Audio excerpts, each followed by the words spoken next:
लोकसभा निवडणूक नुकतीच पार पडली आणि या माढा लोकसभा मतदारसंघ हा तो राज्यभरात गाजल्यानंतर आता माढा विधानसभा मतदारसंघात देखील वेगवेगळ्या राजकीय घडामोडी घडताना पाहायला मिळत आहेत। आपण जर पाहिलं तर आज सोलापूरच्या माढ्यातील भांगे मंगल कार्यालय इथं शिवसेनेच्या शिंदे गटाचा माढा विधानसभा मतदारसंघाचा संवाद मेळावा जो आहे तो पार पडलाय। त्यामुळे या मेळाव्याकडे देखील राजकीय वर्तुळाचं लक्ष लागलं होतं। आपल्या समेत प्राध्यापक शिवाजीराव सावंत आहेत, जिल्हा संपर्क प्रमुख असलेले।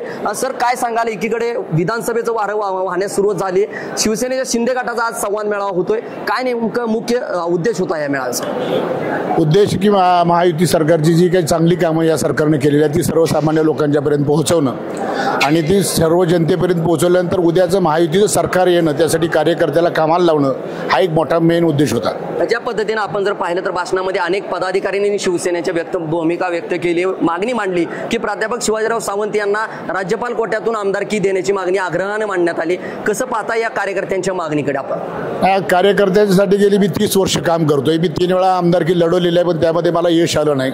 परंतु मी माझं काम करणं आणि समाजसेवा करणं सोडलेलं नाही आणि हे काम करत असताना कार्यकर्त्याच्या मनात ही भावना येणं हे साहजिकच आहे। त्यामुळे कार्यकर्त्याची ही मागणी होते। ही मागणी घेऊन मुख्यमंत्र्यांना देखील शिष्टमंडळ भेटते आपल्या शिवसेनेचं? हो, भेटेल की। आपण जर पाहिलं तर हा माढा विधानसभा मतदारसंघातला अजित पवार गटाचेच आमदार असलेले भोमडराव शिंदे मागील 6 टर्म या मतदारसंघाचं प्रतिनिधित्व करतायत।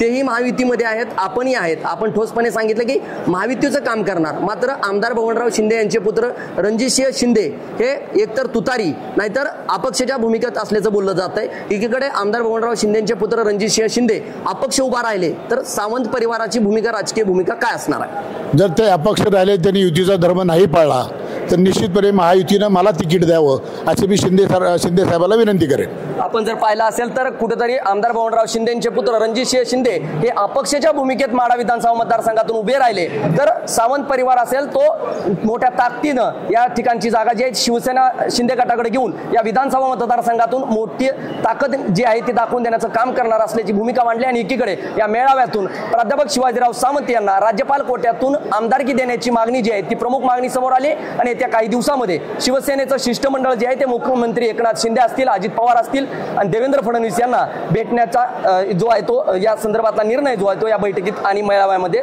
झाल्याचं आपल्याला पाहायला मिळतंय। कॅमेरा पर्सन बाळकृष्ण गायकवाड, मी संदीप शिंदे।